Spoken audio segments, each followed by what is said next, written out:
So what I want to focus on in this video is what I think is the last part of the interaction for the barricade, and that is basically preventing multiple players from being able to interact. Now, the way we have it set up is it's still okay, as in what I mean. When you start interacting, you start, your timer, which basically repairs each individual board until finished, and then it won't rebuild the board unless a certain amount of time has elapsed, basically. And if that time has elapsed, then what you end up with is pretty much, it just stops. But if you're rebuilding and someone else starts rebuilding, this logic here is going to pretty much be re-triggered. So everything's going to work the same. It's no different than you spamming F, for example. The problem being, we don't know who to actually reward. We know it's the interacting actor, but we don't know, if you're interacting with the door or the barricade to rebuild it, and then someone else comes along and starts to rebuild it themselves, they're basically taking over your rebuilding, which means they're going to start getting the reward. And we also need to set up getting the reward as well. So to begin, the way we want to go about doing this is going to be pretty much just storing who's doing the interaction. And then when we stop the interaction, we just clear it out. So to do this, let's go to our header here. And I'm actually going to, for testing's sake, let's go to our ability interact. And let's see, we call our input released. We're going to not call the cleanup held interaction. So that way it continues to interact. So here in our header, let's go ahead and do I'll do it at the top right here. So a U property, T object pointer to an actor.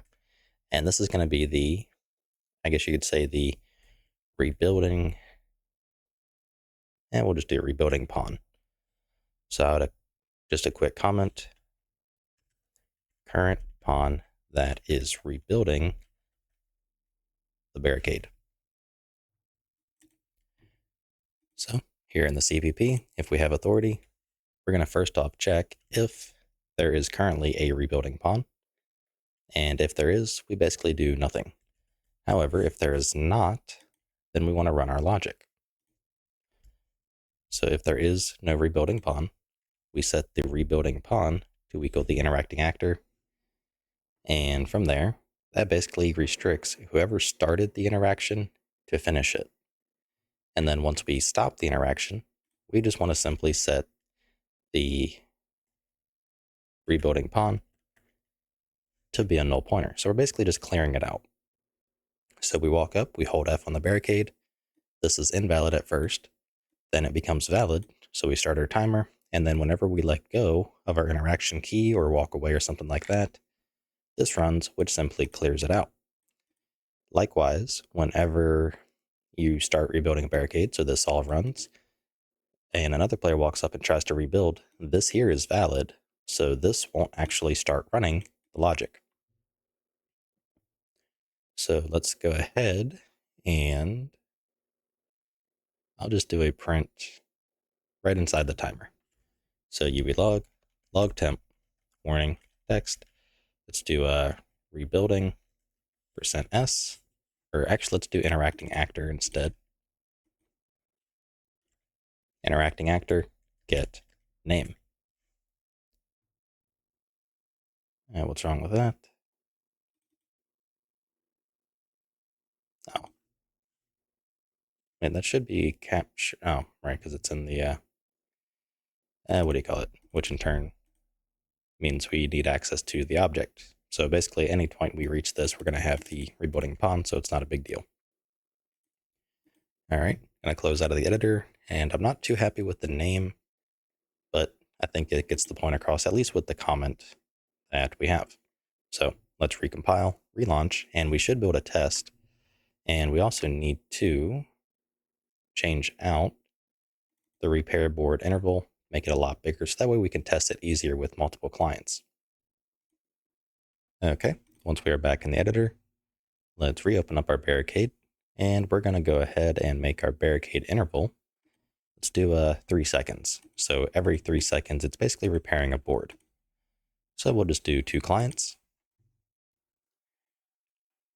And as an initial test, when I press F, it should basically never stop rebuilding.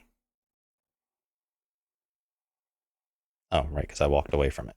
So I press F and I let go, and we are rebuilding. And I'm still not holding F, but you can see it's still rebuilding, and it's on the player pawn 1. So let's go ahead and get both clients over there. So I'll just put this guy on the front, this guy on the back, and I'll start rebuilding with client 2. So I press F. You can see interacting actor is player 1, and I press F on client 1 on the right, and you can still see nothing is happening. So that means our logic is good, at least in this context. So let's uncomment out the cleanup held interaction on input released. That way we can basically stop when we release the mouse, release the interact key, and we are pretty much good to go. So we're going to remove the interacting actor print, and that takes care of that. So with all of that out of the way, the only thing left that I can think of, aside from the zombies breaking it down and vaulting and all that, which is more so the zombie logic itself, is going to be specifically the, the reward. So when you rebuild the barricade, you get a reward, that sort of thing. So with that out of the way, I will see you in the next video. If you like what I'm doing and you want to help support me, you can find a link to my Patreon in the description below, where you can also get early access to this entire series.